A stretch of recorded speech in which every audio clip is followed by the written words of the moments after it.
Good evening, all. Welcome to Oma Pharmacy classes. So let's start. Introduce yourself. My name is DRX Divya Gupta. I have done M Pharma in Pharmaceutics. So I am here to teach about dosage form. So let's start. Chapter 1, Introductions to different dosage form. So first, what is dosage form? Dosage form as in agents intended for use the diagnosis, mitigations, treatment, cure or prevention of disease in men or in other animals. Doses form एक ऐसा agents होता है जो कि use किया जाता है किसके लिए, डायग्नोसिस के लिए, निदान के लिए, मिटिगेशंस शमन या अल्पीकरण के लिए, ट्रीटमेंट उपचार के लिए, क्योर इलाज के लिए, प्रिवेंशन ऑफ डिसीज़ की प्रिवेंशंस के लिए, किसमें, मैन या अदर एनिमल्स में भी. ठीक है, जैसे कि क्या होता है, जब भी हम कोई डोजेस फॉर्म बनाते हैं तो उसमें हमें सबसे पहले उसका यूज़ देखना होता है कि किस लिए वो यूज़ किया जाता है. इसका बस मेनली जो इरादा होता है वो यही होता है कि या तो उसको हम इलाज प्रॉपर वे में दे सकें, मिटिगेशंस दे उसकी सही होनी चाहिए, क्योर होना चाहिए, डिसीज़ को प्रिवेंट करना चाहिए. जैसे कि वह पदार्थ जो किसी बीमारी की पहचान, उपचार, बचाव इत्यादि के लिए किसी मनुष्य अथवा जानवर के सेवन में प्रयुक्त की जाती हो उसे औषधि कहते हैं. ओके, किसको, देखिए सबसे मेन महत्वपूर्ण बात इसमें ये है कि इसमें पहचान भी होनी चाहिए बीमारी की, उपचार भी होना चाहिए, उसके बचाव भी चाहिए हमें, मनुष्य हो या फिर कोई जानवर हो, उसमें उसको क्या बीमारी है उस हिसाब से उस मेडिसिन को दिया जाता है. उस प्रकार से ही उसकी डोजेस फॉर्म बनाई जाती है. It delivered to site of action within the body. और क्या होता है, बॉडी के साइड ऑफ इफेक्ट पर ये वर्क करता है, डिलीवर्ड करता है. Every doses form is a combination of the drug and different kinds of non drugs components called additives. जो प्रत्येक डोजेस फॉर्म्स होती हैं वो कॉम्बिनेशंस होती हैं ड्रग और different kinds of non drugs.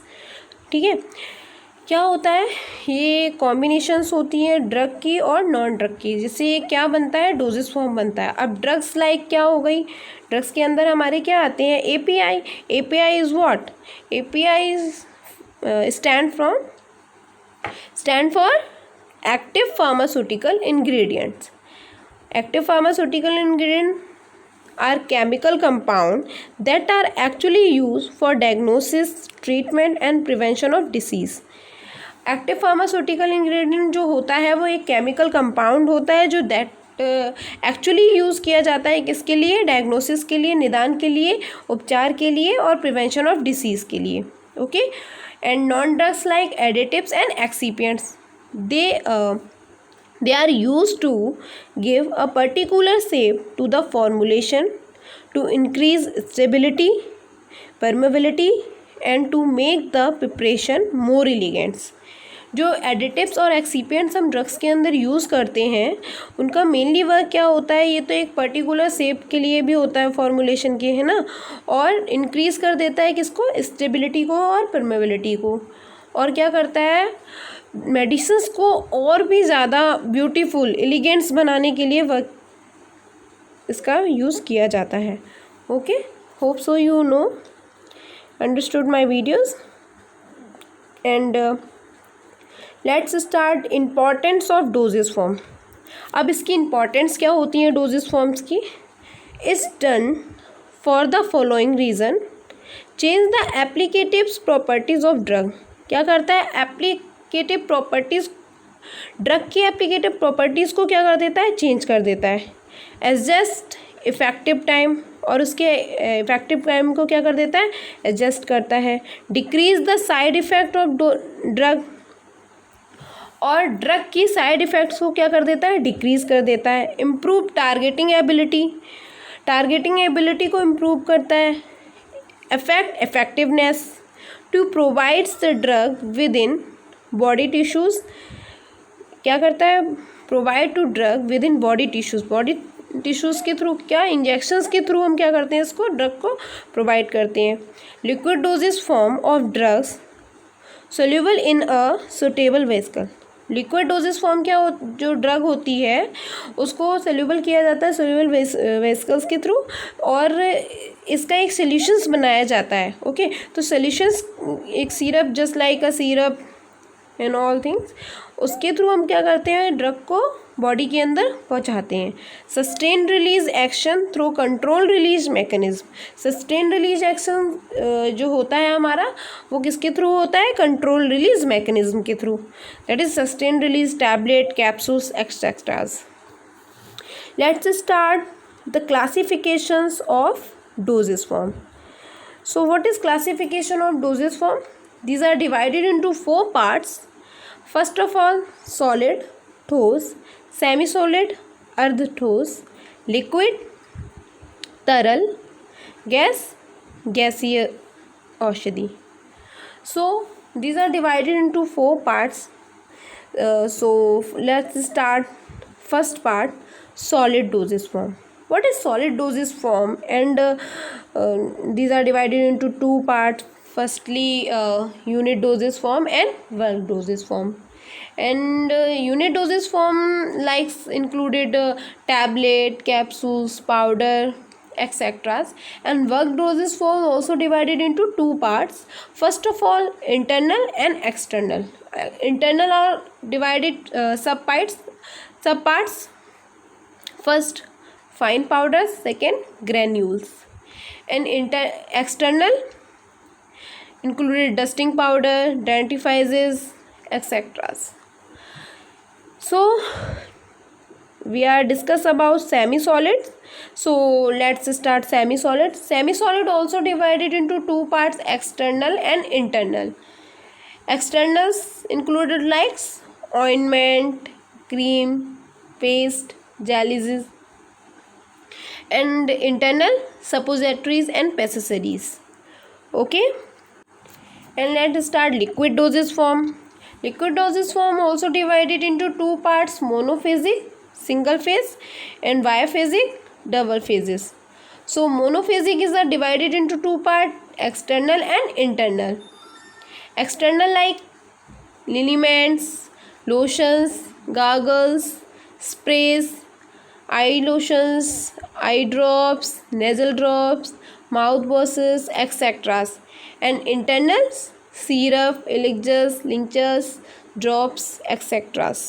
Okay, and biophases also included into 2 biophases like emulsions and suspensions, like, because these are double phases properties.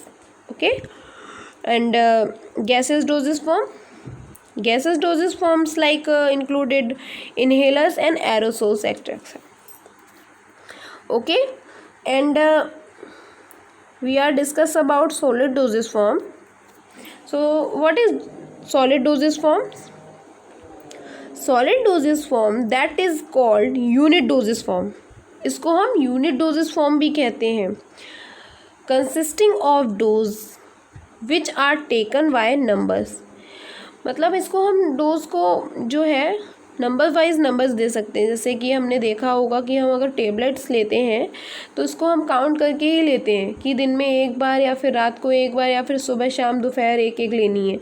ऐसा तो नहीं कि हमने 3-4 टैबलेट, मतलब इसको हम काउंट कर सकते हैं. Okay, that is called unit doses form, consisting of doses which are taken by numbers such as tablets, capsules, pills or powders. So let's start the topic subdivisions of included tablets. So what is tablet? Tablets are the solid dosage form containing medicaments of medicaments, actually circular in a shape and may be flat or biconvex. Okay, tablet क्या होती है? Solid doses form होती है, medicaments के लिए contain की जाती है, यूजली सर्कुलर शेप में होती है, या तो ये फ्लैट होगी या तो फिर ये वाई कॉन्वेक्स होगी. Okay, tablets are prepared by the compression method. Tablet generally compression method से ही बनाई जाती हैं, जिसको हम क्या बोलते हैं, कंप्रेस टैबलेट बोलते हैं। ओके, इसका एक चैप्टर अलग से है जो बहुत ब्रीफ में समझाया गया है कि टैबलेट्स कितने टाइप्स की होती हैं, टैबलेट्स होती क्या हैं और कितने टाइप्स की होती हैं, इनके साइड इफ़ेक्ट्स क्या होते हैं, इनके एडवर्स इफ़ेक्ट्स क्या होते हैं, मतलब lot thing are discuss about tablets chapters. Okay, so let's start pills. What is pills? Pills are the small rounded solid dosage form containing medicaments intended for oral use. Pills are rarely used nowadays. देखिए, पहले के ज़माने में क्या होता था, इन pills का use किया जाता था। ये small rounded solid doses form की तरह दिखते थे और इनको ओरली हम यूज़ किया करते हैं। और पिल्स का अभी ना मतलब इतना यूज़ नहीं रह गया है। पहले इसका यूज़ बहुत ज़्यादा होता था, अब इनका यूज़ बहुत रेयर ही केस में होने लगा है। अब ये मेडिसिन्स ऐसा नहीं है आती नहीं है, बट मार्केट में अवेलेबल हैं ये, बट अभी थोड़ा सा इनका यूज़ कम हो गया है। Okay, so let's start powder. Powder are finally divided solid dosage form or mixture of drug for external और internal use। ओके, इसको हम एक्सटर्नल और इंटरनली यूज़ भी कर सकते हैं। और सॉलिड ड्रग्स में ये क्या ज़्यादातर डिवाइड हो गई है। तो फर्स्टली हमारा जैसे ग्रेन्यूल्स हो गए, डस्टिंग पाउडर्स हो गए, सैचेस हो गए, etcetera. So what is capsules? Capsules क्या होता है? Capsules are solid preparation with hard or soft shells of various shapes and capacities, usually containing a single dose of active ingredients. Capsules क्या होता है? एक तो सॉलिड प्रिपरेशंस के लिए यूज़ किया जाता है with hard and soft cells, या तो हार्ड भी हो सकते हैं या फिर with hard and soft cell of various shape, और ये उस वेरियस शेप्स के होते भी हैं और उसकी कैपेसिटीज़। मतलब अगर हमारा जो ड्रग होती है, मान लीजिए कोई भी, तो उसको हमने ग्रैन्यूल्स फॉर्म में हम कैप्सूल्स में फिलिंग कर रहे हैं, तो सबसे पहले हम उसमें ये देखते हैं ना कि अगर हमें ग्रैन्यूल्स है कितने हमें क्वांटिटी लेनी चाहिए और उस सेल्स कितना बड़ा है, कितने हिसाब से हमें उसमें क्वांटिटी डालनी चाहिए एक डोज के लिए, तो वो हम उसके अंदर फिल करते हैं, या सॉफ्ट हो या हार्ड हो। Okay, so capsules are two types. Capsule mainly two types के होते हैं। First of all hard gelatin capsules and soft gelatin capsules. Okay, so इसके बारे में एक नया चैप्टर है, इसका भी एक चैप्टर है, उसके बारे में हम पढ़ेंगे कि कैप्सूल्स क्या होते हैं और इनके टाइप्स होते हैं, कैसे यूज़ किए जाते हैं। सो let's start second part, semi solid doses forms. Semi solid dosage form what? अर्ध ठोस डोजेस फॉर्म्स। ओके, अर्ध ठोस के बारे में। Semi solid doses forms are products of semi solids contents in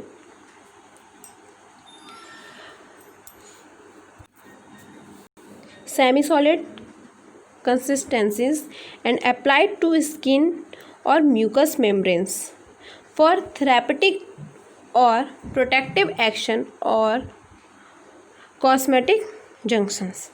semi solids generally cosmetic preparations के लिए ज़्यादातर यूज़ किए जाते हैं, जो कि स्किन और म्यूकस मेम्ब्रेन पर अप्लाई किए जाते हैं। उसकी कंसिस्टेंसीज़ को देखकर सेमी सॉलिड के प्रोडक्ट को बनाया जाता है और हमारी स्किन को क्या करते हैं, ये प्रोटेक्ट करते हैं। ओके, सो फर्स्ट हमारा क्या है इसमें, ointment. What is ointment? Ointment is just like अ मरहम।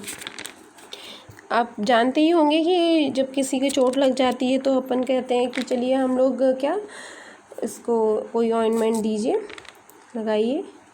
Okay, so ointment they are semi solid preparations. ये सेमी सॉलिड प्रिपरेशंस के थ्रू होता है for external application to the skin और mucus membrane,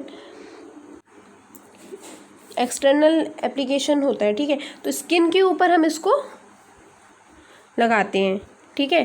functions as skin protective, skin को protect करता है। They are gases with the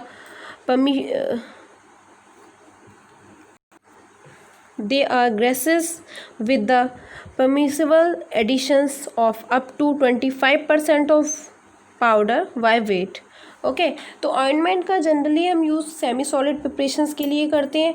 ये external applicable होती है, मतलब हम इसको इंटरनली नहीं लगाते हैं, एक्सटर्नली ऊपर से स्किन के ऊपर और म्यूकस मेम्ब्रेन पे इसको अप्लाई करते हैं, जो कि हमारी स्किन को भी प्रोटेक्ट करती है, हमारी स्किन को दरदरा सा नहीं बनाती है, वैसी ही रहती है। बस हमें जैसे कि हमारे कोई चोट लग गई है या कुछ भी हुआ है इंटरनली, उसको क्या करती है, ये क्योर कर देती है, ठीक है।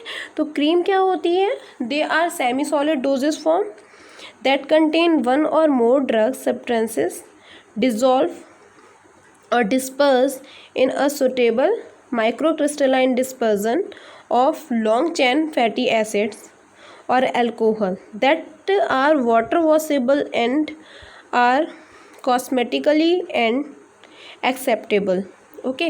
क्रीम क्या होती है, जनरली जो है वो भी सेमी सॉलिड डोजेस फॉर्म के थ्रू ही प्रिपेयर की जाती है, और इसमें एक ऐसी प्रॉपर्टी होती है जो कि generally oil in water and emulsion suspensions की प्रॉपर्टीज़ ये रखता है, ठीक है। ये डिज़ोल्व भी हो जाती है और क्या होती है, डिस्पर्स भी हो जाती है, ओके।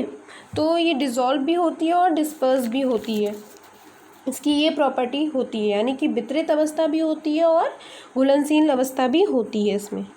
तो इसका यूज़ जनरली हमारे जैसे स्किन मॉइस्चराइजिंग के लिए यूज़ किया जाता है इसको, और ये भी स्किन में ही अप्लाई की जाती है हमारी एक्सटर्नल में। So let's start gels. They are semi solid system that consist of either suspensions of small organic particles or large organic molecules interpreted by a liquid. Gels can be either water based aqueous gel or organic solvent based organogels, ठीक है। तो ये gels क्या होता है, ये एक तो ट्रांसपेरेंट सा होता है, जिसमें क्या होता है, स्मॉल ऑर्गेनिक पार्टिकल्स भी होते हैं और लार्ज मॉलिक्यूल्स इंटरप्रेटेड भी होते हैं लिक्विड में, बाय लिक्विड द्वारा, ठीक है। तो जेल्स क्या होता है, वाटर बेस्ड होता है, एक्वस जेल्स टाइप का होता है, देखा होगा आपने, ट्रांसपेरेंट सा होता है, और जस्ट लाइक हमारी स्किन के लिए भी यूज़ किया जाता है, या फिर हमारी कहीं पे कुछ प्रॉब्लम हो जाती है तो हम जेल्स का ज़्यादातर यूज़ करते हैं, तो इसलिए यूज़ किया जाता है। पेस्ट क्या होता है, they are greases containing more than 25% powder by weight, are semi solid doses forms that contain one or more drug substances incorporated in a base with large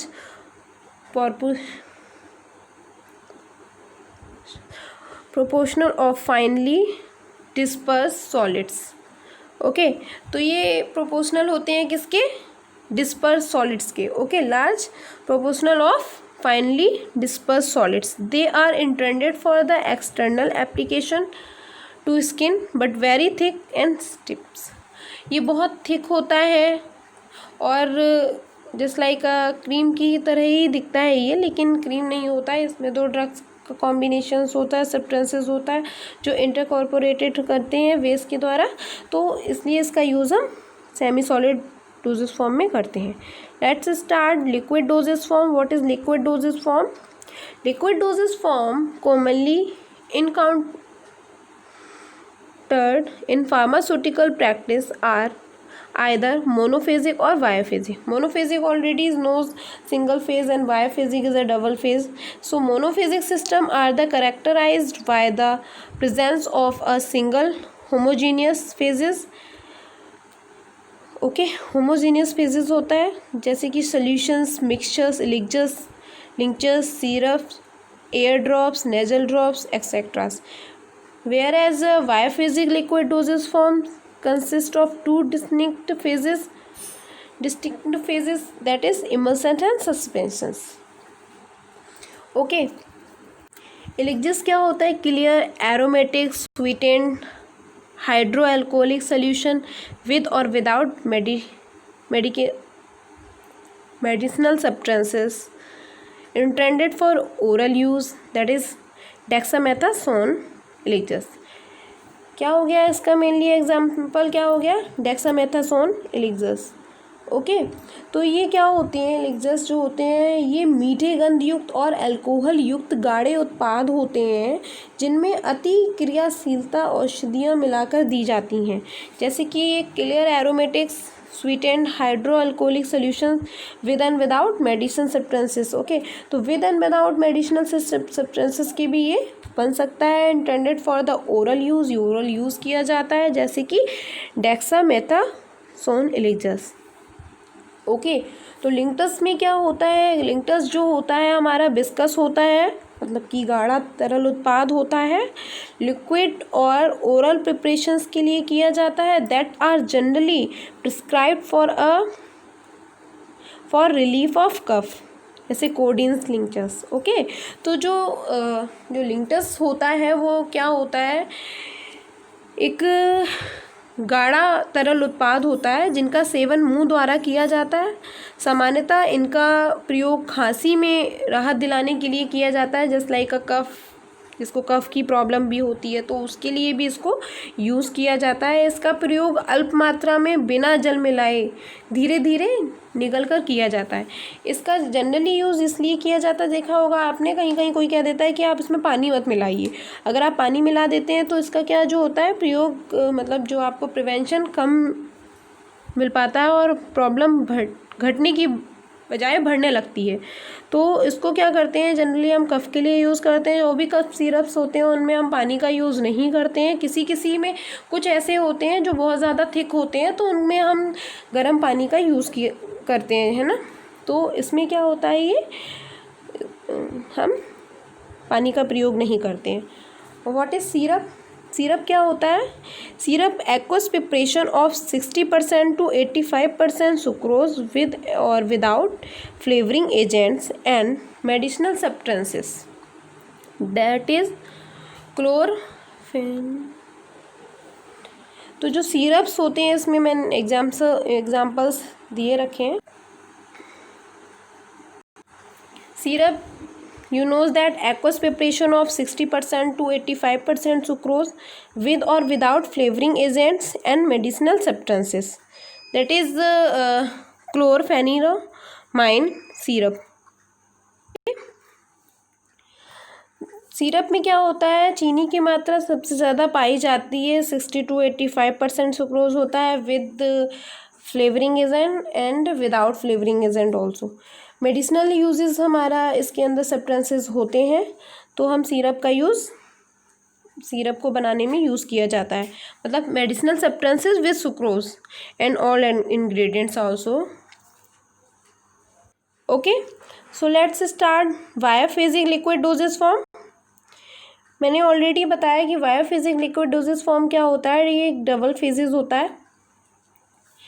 इसमें क्या होता है? Should have to separated phases होते हैं इसमें. First of all हमारा होता है सस्पेंशन, जो कि सॉलिड और लिक्विड सस्पेंशन होता है, जो इनसोल्यूबल होता है. और इमल्शंस क्या होता है? Liquid in liquid dispersion, immiscible. Okay. तो ये आपको ऑलरेडी दिख रहा होगा, ये ऑलरेडी आपने देखा होगा कि इसमें लिक्विड टू लिक्विड डिस्पर्जन हो रहा है, इमिसिबल होता है. तो लेट्स स्टार्ट सस्पेंशंस क्या होते हैं. These are biophasic liquid dosage form of medicaments in which finely divided solid particles are disperse in a liquid.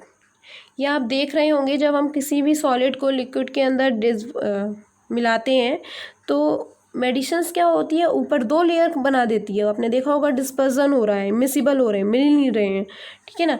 तो particle size of suspended solid is in the range of 0.5 to 5 microns.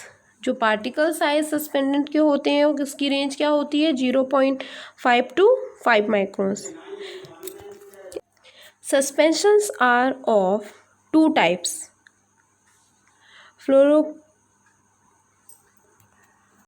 flocculated and defocculated. These are no tests to confirm types of suspension. इसका कोई test नहीं होता है ये confirm करने के लिए किस टाइप का सस्पेंशन है। During storage freezing should be avoided as it leads to aggregations. During storage freezing should be avoided as it leads to aggregations. कोई भी एग्रीगेशंस के थ्रू इसको स्टोरेज को क्या किया जाता है, डिग्रेड किया जाता है, अवॉइड किया जाता है। So we are discuss about emulsions. Emulsions क्या होता है, these are biophasic liquid preparations containing two immiscible liquids, one of which in disperse as a minute globules into the others. Globular size of the disperse liquid is in the range of 0.25 to 25 micro. Emulsifying agent is required to make a stable emulsions. Okay, emulsifying agent जो होती है वो क्या करती है, stable बनाती है emulsions को। Emulsions are of two types, oil in water and water in oil types. There are several tests to confirm types of इमल्सन्स। इसके बहुत से टेस्ट होते हैं जिसका कंफर्म कर देता है कि इमल्सन किस टाइप का है, ऑयल इन वाटर टाइप्स का है या वाटर इन ऑयल टाइप्स का है। During storage freezing should be avoided as it may lead to cracking. मतलब अगर ये क्रैक हो जाती है तो इसको फ्रीजिंग करने के लिए अवॉइड किया जाता है। Okay, so we are understood all suspension and emulsion also. Okay, so let's going to gases doses form, this is the last. Aerosols क्या होते हैं, एरोसोल्स आप जानते होंगे कि एरोसोल्स किस टाइप के होते हैं और क्या होते हैं। एरोसोल्स के बारे में इसमें ऑलरेडी दिखाया गया है। Aerosols are the preparation in which the product is packed in a pressurized container use as perfume, relief of irritation. Okay, तो एरोसोल्स जो होते हैं वो सॉलिड पार्टिकल्स और लिक्विड ड्रॉपलेट्स के थ्रू बनाए जाते हैं इन एयर और अनदर गैस। ये क्या होता है, देखिए एक प्रेशराइज कंटेनर में भरा जाता है इसको और उससे इसको क्या किया जाता है, प्रेस किया जाता है, जिससे क्या होता है जो लिक्विड अगर ड्रॉपलेट्स होते हैं तो वो हमारे स्किन पे या फिर हमारे क्लॉथ पे इसको यूज़ किया जाता है। जैसे भी आप जानते होंगे डिओड्रेंट है जो हम बॉडी पार्ट्स पे यूज़ करते हैं, है ना, और मूव स्प्रेज वगैरह आने लगे हैं आजकल मार्केट में, तो उस एरिया पे लगाने से क्या होता है, हमें क्योर कर देता है, हमारे पेन को रिलीफ मिलता है, तो इसलिए हम इस एरोसोल्स का यूज़ करते हैं। ओके, अब नेक्स्ट इनहेलर्स क्या होते हैं। इनहेलर्स क्या होते हैं, ये मेडिकल डिवाइस होती है जो कि यूज़ की जाती है medication into the body via lungs. ये जो इनहेलर होता है, जैसे अस्थमा पेशेंट्स को आपने देखा होगा कि वो एक इनहेलर का यूज़ करते हैं जिसमें क्या होता है, इनकी मेडिसिन्स को लगा दिया जाता है और उससे वो इनहेल करते हैं, जो कि लंग्स के द्वारा वाया लंग्स हमारे बॉडी के अंदर मेडिसिन पहुँचती है। न्यूमोलाइज़र का यूज़ किस लिए होता है, a drug deliver device use to administer medications in the form of means inhaled into the lungs. इसके अंदर एक कैप्सूल्स रखा जाता है जो कि क्या होता है, वो धीरे धीरे मेल्ट होता चला जाता है जब हम न्यूमोलाइज मशीन को यूज़ करते हैं और न्यूमोलाइज करते हैं। जैसे कि जनरली हमारा जो कफ होता है बहुत ज़्यादा बिगड़ जाता है, जिससे क्या होता है हमारी नोज़ क्लोज हो जाती है, सांस लेने में भी प्रॉब्लम आ जाती है, तो न्यूमोलाइज का यूज़ अपन करते हैं, जिससे क्या होता है ये हमारे लंग्स तो न्यूमोलाइज किया जाता है। वेपराइज़र क्या होता है, device use to vaporise the active ingredients for the purpose of inhalation. Inhalations के थ्रू इसकी ये भी डिवाइस यूज़ की जाती है, वो वेपराइज्ड होती है, इससे क्या वेपर्स निकलती है जो हमारी बॉडी के अंदर इनहेल होती है। Okay, so thank you so much for watching and if अगर आपको हमारी वीडियो अच्छी लगी हो और तो प्लीज़ आप हमारी वीडियो को लाइक, सब्सक्राइब एंड कमेंट करके ज़रूर बताइएगा। हम ऐसी बहुत सी वीडियोज़ आपको देते रहेंगे और आपके डाउट्स को हम क्लियर करते रहेंगे। So thank you so much and bye bye.